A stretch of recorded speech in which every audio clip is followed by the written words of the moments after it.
Welcome to Education Forum. I'm Herman Badillo, Chairman of the Board of Trustees of the City University. The improvement of education affects all New Yorkers. This program will focus on the key educational issues and challenges before us all. My guest today is Assemblyman Edward Sullivan, who is the Chairman of the Committee on Higher Education in the New York State Assembly.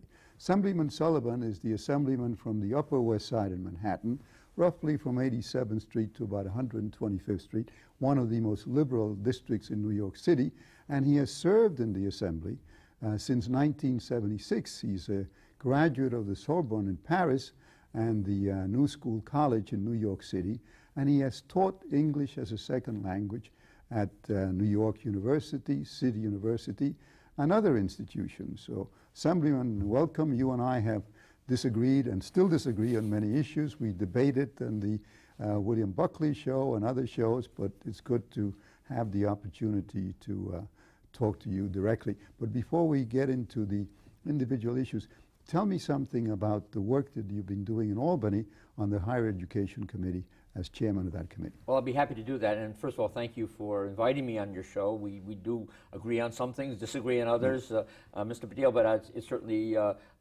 very nice of you to ask me on the show and very gracious of you, and I appreciate that.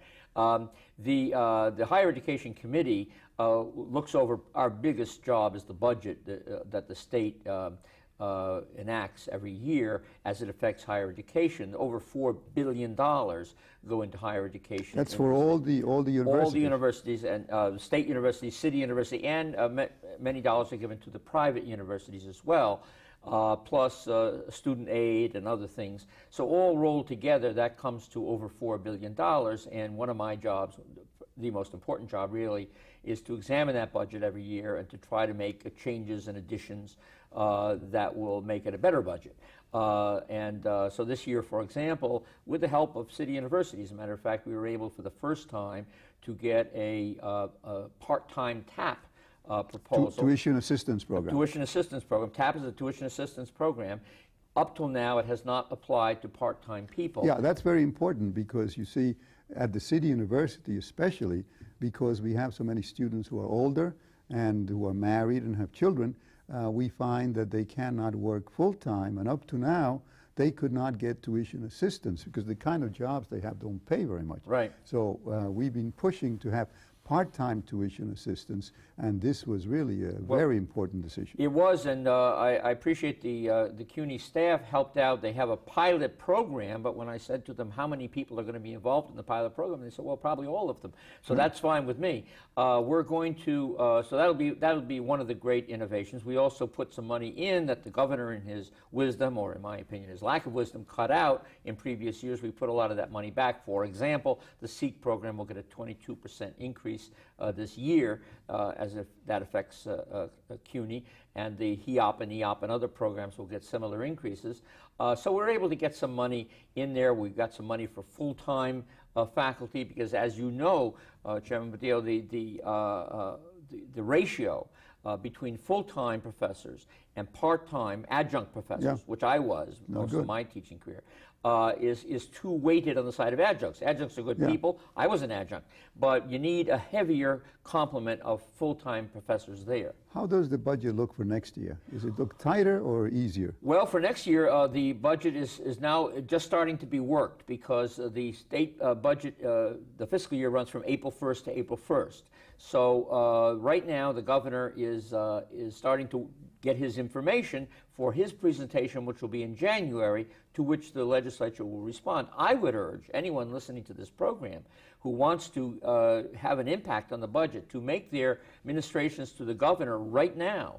During the month of October, a lot of decisions will be made and a lot of intake will be. So anyone who has an idea as to how the budget should look for next year should contact the governor's office, hopefully in groups, because groups have more of an impact. Do you think there's going to be more or less money available? That is the budget going to be tighter? Is there going to be a tobacco settlement or other things that would give us more money? Tobacco settlement, while I'm grateful for it, it puts on a 72 or $73 billion budget, which it is now, $73 billion budget, the tobacco settlement adds $1 billion to that. So it's not, it's not my ship has come in exactly, right? Per year. Now there will be over 25 years, there will be 25 billion. But people look at the 25 billion and think that's all for the first year. No, that's going to be over 25 years. So I hope that adds some money. I hope that people can convince the governor that when we are spending on higher education, we're not throwing money away, we're investing it in the future. The record shows, as I'm sure you know, that when people graduate from college, that they earn more money in the rest of their life, and of course they pay more taxes. So the state gets all that money back, not only gets it back many times over if they invest in making sure that young people are able to go to college. So that's what one of the things that I'm trying to do is to make sure that more rather than less people go to college. No, I agree, and that's one of the reasons that I've always been, during my tenure as a trustee of the City University, against tuition increases. At the time that you became assemblyman in 1976, unfortunately, we had the fiscal crisis in New York City. Yes. And one of the things we were forced to do in order to get aid from Washington was to impose tuition at the City University. I remember it well, and terrible. I was an adjunct teacher then, and they put us on furlough for 2 weeks to soften up the teaching staff, right? And I said, stick it out. They don't have, they said, oh, we're going to close down the university. My argument at the time, and I still think I was right, was they don't really have the guts to close down the university. Tough it out, and we'll win without imposing tuition. Well, our side lost. The problem wasn't us. The problem was the rest of the country, you see, resented New York City. I mean, it wasn't just me and Bella and all of the people who were the New York congressmen, although they were very worried about us, Ed Koch too, but they resented the fact that we were the only public university that was free. Yes. And they said we should not allow these New Yorkers to get away with it, and therefore that was an absolute condition. There were two conditions. One was having tuition at the City University, and the other one was an increase in the subway fare. Yeah. So since then, you see, we find that the attitude that prevailed before, which was what you said, that the City University is an investment in the future and therefore should not be treated as a normal state or city agency, that if you have a budget crisis, you cut it. That has changed, and now, instead of being considered an investment in the future, it is regarded as an agency where if there are budget cuts are made and tuition is increased, which I certainly do not support. Right. A subtraction on the part of the governor in the money that is due to the City University is really a kind of spending of the principal. As you pointed out, I was born in New England, and an old New England saying is never spend your principal. And that's why people in New England are so well off. And the insurance companies and the banks of New England are so dominant because they never spend their principal. Well, when the governor cuts the budget for City University, it's the same thing as spending your principal, because you're frittering away the investment you should be making in the future. And I hope that you will join with me this year, this October, in making sure that the governor keeps the investment in CUNY strong and purposeful, because that way a lot of the problems that we disagree with will be solved if we have enough money to work there. If we have class sizes that are small enough, if we have enough teachers, enough programs. May I just of course, please. Deal with one subject? Some of the people are concerned that students don't graduate on time or in a timely way. I'm not as concerned about that as others, but all right, let's just deal with it. One of the main reasons that students can't graduate on time, in quotes, is that the programs aren't there for them. I was talking with a student the other day who's taking a course at the City University, unable to take the course that she needs to she's ready to graduate, except the one course that she needs to graduate won't be given until the spring. It isn't given in the fall semester, so she has to wait the whole year round. Is now taking an elective course, just sort of to mark time. That's an inefficient way of going about things. But you know, we talked about these kind of thing, and one of the things I've done as a new chairman is to bring in a new chancellor, and that's why I brought in Matthew Goldstein as the chancellor, and I told him to meet with you because he can work to resolve these problems. What's your opinion on well, my Chancellor opinion of Matthew Goldstein is very high. I have met with him. We have talked. We're going to talk more.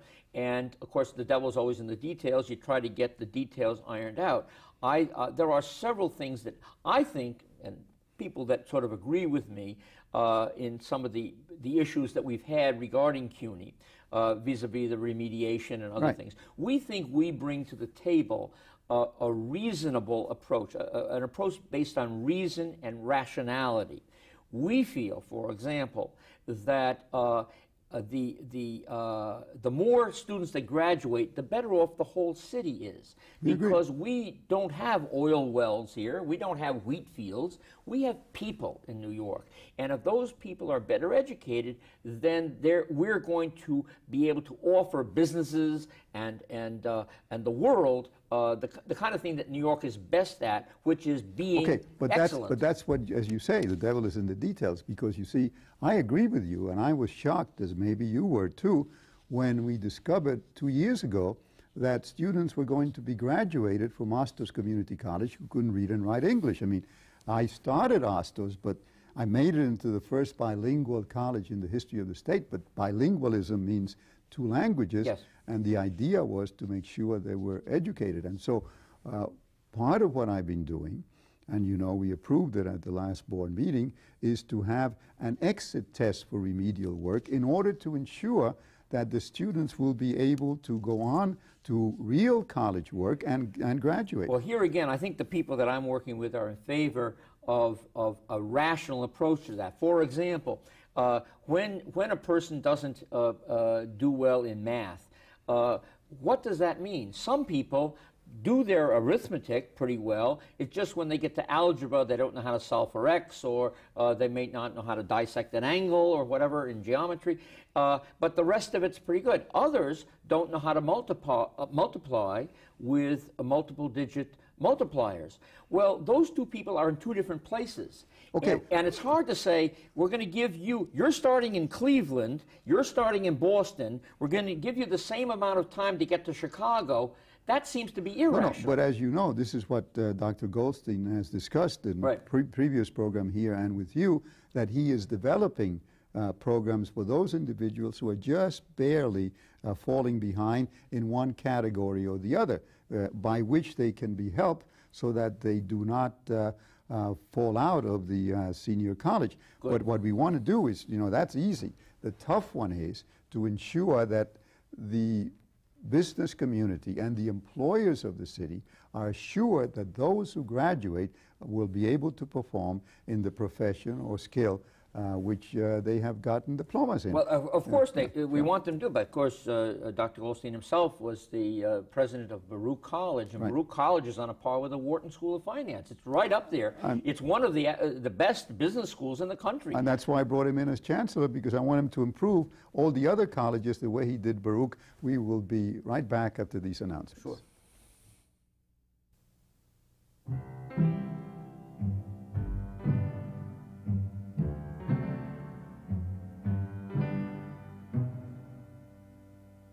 To be a mentor, you don't have to have all the answers. Interesting. You hungry? Yeah. You just have to be yourself, which, by the way, is pretty good. Do good. Mentor a child. Call 1-877-BE-A-MENTOR. My guest today is Assemblyman Edward Sullivan, who is the chairman of the Higher Education Committee in Albany. Assemblyman, do you agree with the Benno-Schmidt report where we said that the problem that we have at the City University is not really our problem, that it arises because of the teaching in the elementary and secondary schools where kids are automatically promoted and therefore they need a huge amount of remedial education when they graduate? Maybe in theory it is the problem of the elementary and secondary level. But once they get a high school diploma, it becomes CUNY's problem automatically, because they can't go back to high school at that point. No, but the problem is that then we have to give them the equivalent of high school courses to get them ready for college work, right? Then let's do that. No, we want to do it, but the problem is we want to make sure that we finish doing it. For example, when you were teaching English as a second language at New York City Tech or other colleges, these were students who could not speak English, is that correct? Not speak English well enough, right? Well enough. Yeah. So did you find that they needed remedial assistance? Oh, many of them did, yes, yeah. And when it was the teachers who decided. I'm not so much concerned about what gauge you use to decide they're ready for college level work. And I don't want to send any kid. I used to tell my kids that I forced to repeat a class. I used to tell them, I don't want to send you off to flunk. That's not, how cruel that would be. What we want is a rational way of training them, but time limits act against fairness, because the kid who's further away than the kid who's nearer shouldn't be given the same amount of time to finish. As long as they're making progress, my suggestion is, as long as they're making progress, why not let them move forward? Because we all benefit when that kid goes to college. But here's where I strongly disagree with you. I am all in favor of giving remedial education to students because they really have to have a real high school diploma before they get to college work. But what bothers me at CUNY is that up to now, students were given remedial courses to get them ready for college work, and at the same time, college work for which they were not ready. Well, that makes no sense. If they're not ready, I agree with you. But many times, for example, a student whose English language skills are fine, but whose mathematics need work. Why can't that student study American literature? There's nothing. You don't need mathematics to study American literature. That's the only problem. You don't need mathematics to study sociology. All I want to do is to make sure that they are tested when they finish the so-called remedial education, because you remember there was a book that was written by Jim Traub called College on a Hill about City College a couple of years ago. And Jim Traub pointed out, he sat in on a remedial class at City College. There were 26 students, and he said that the professor at the end of the term said 2 or maybe 3 deserved to be in college, but he passed all of those who were there because he felt sorry for them. That's an anecdote that I can't respond to, because I don't think a man should say you're ready if you're not ready. No, I understand. It's not an anecdote. He sat in the class, though. And we've had examples, as you know, at Astos Community College, which that kind of thing has happened. So therefore, in order to avoid that, that is why I wanted to establish that it would be a test so that we knew that the students will be ready for college work. And by the way, it's only at the senior colleges. It doesn't, we have the complete open admissions philosophy at the community colleges. I understand that, but even I believe very strongly that every campus of CUNY should be involved in the effort to make sure that every student of CUNY has access, every citizen of the city has access to CUNY. So every college should be involved. It doesn't hurt them.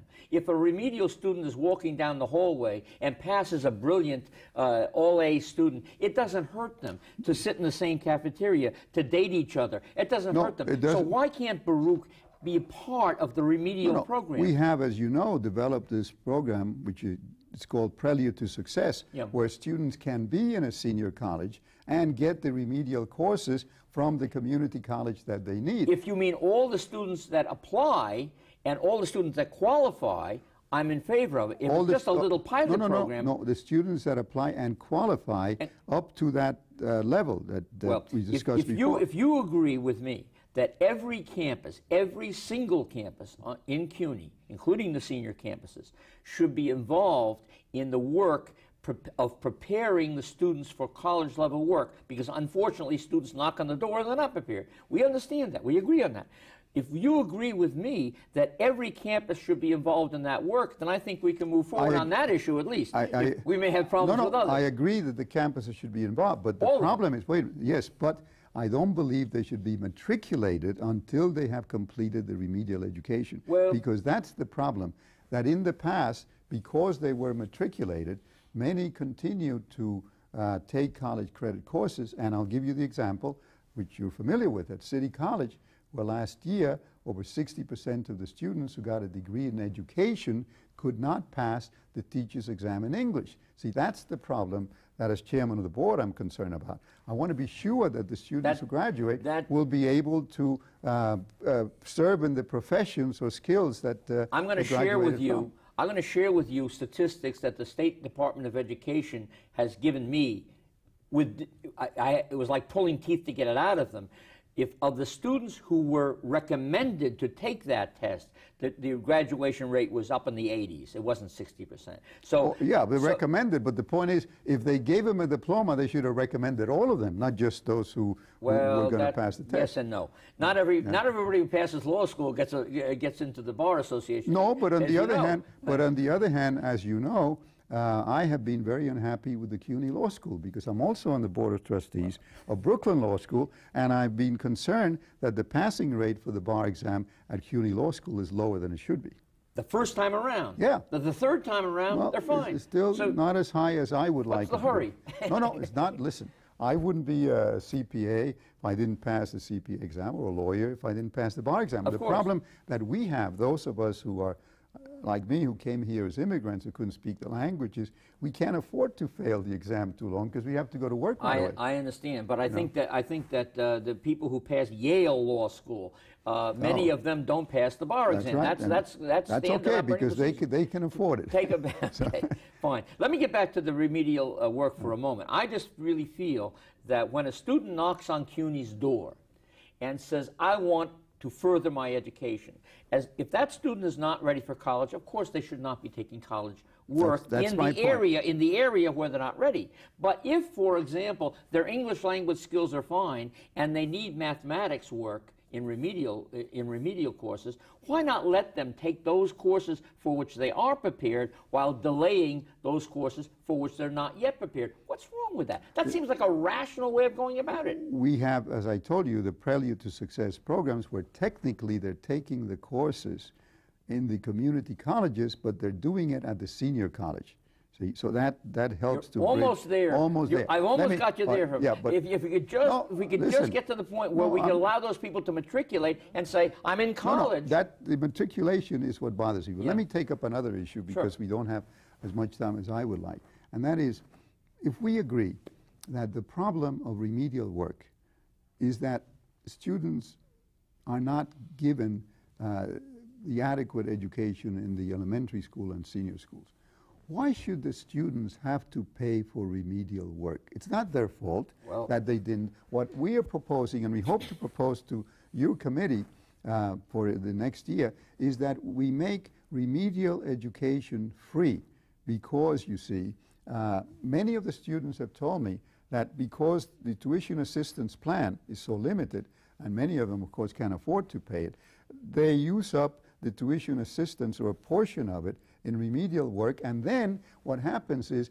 they drop out because they used up the assistance. I'll write a letter on my stationery, and I'll put my name at the bottom and your name, and then I'll send it over to you if you want to sign it. We'll write a letter to the governor and say, "Governor, will you please restore the S-TAP, as it's called, supplemental TAP? Will you please restore the S-TAP that you cut out of the budget in 1995? And if you and I can would that resolve the problem? That would resolve the problem. Then they would have an extra year of TAP to use, which they can use, and they won't sacrifice. They won't find themselves in their senior year with no more TAP and have to drop out of school. That's what you're worried about, right? Now let me give you. I'll get the letter to you tomorrow, okay, Chairman Badillo, and I really appreciate your joining me on that. Let me give you another variation of the same theme. We have a program which we call College Now, where we start working with the students in the high schools. I prefer starting to work with them in the 9th grade, where we test them, and then we find out how much assistance they need so we can work with them 9th, 10th, 11th, and 12th grade. Right. That way, we might not even need hardly any remedial education at all. I would hope that we would have that situation here, but what I want to do is expand it to every high school in the city, because so far we've tested it out in some. And what I'd like to do is to get the budget paid for to provide for the tuition, for the College Now programs. I'd be happy to try to get that, but we're not going to use SEEK money to do it. No, no, no, no, Okay. not SEEK money. Okay, no. good. I'd be happy to work with you on that. But however, we must remember that 40% of the entrants into CUNY did not go to New York City high schools. They came from other places. And they don't always go at age 18. Sometimes they go at age 26 or 32. And so we want to make sure that there still are remedial programs, because those people are New Yorkers and they have a right to go to CUNY, and we want them in CUNY. You agree with that? No, no, I agree. We want just to get a rational system. We feel that some of the emotional reaction to not every student makes it. And so if a student doesn't make it, people are responding to that emotionally. We feel that a rational system of remediation, which says that if a student is further away from Chicago, it's going to take them longer to get there. We understand that. Okay. That's a rational way of looking at it. Let me point out that we can agree on that, can't we? We can, but I also want to bring out to you that there's new research, which I'm sure you may be familiar with, that indicates that students who go to a community college have greater rate of success if they then transfer to a senior college. There had been prior research that showed the opposite, but the evidence now shows to the contrary. So those students can go into the community college. We'll provide you with the information. I've been in politics long enough to look at statistics very carefully through a microscope. No, this is and I'll be happy to do that. Documentary stuff, because what we want to do, and this is one of the things that Chancellor Goldstein is working on, is to make it easier to transfer from a community college to a senior college, because students have told us that it's easier to transfer from a community college at CUNY to NYU or another university than within CUNY itself. Yes. We do that. The problem, part of the problem you talk about, may be on its way to resolution. Okay, so the senior colleges should keep their high standards up, but they should make sure it is their job, I assert, to make sure that students who want to go to them can come in if they can make it. I'm not saying that anybody who's unprepared should go to college, but it's then the college's job. If you're a public college, it's part of your job to prepare those who are unprepared. We certainly agree. So I think we agree more when we don't have a moderator in between. Thank you for coming. Thank today. you.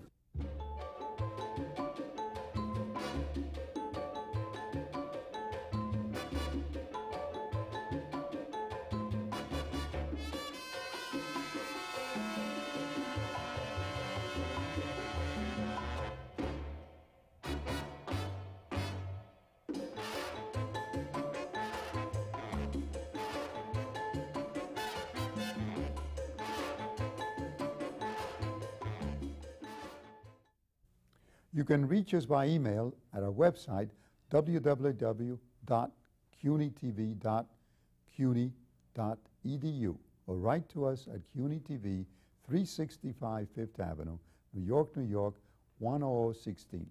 We look forward to hearing from you.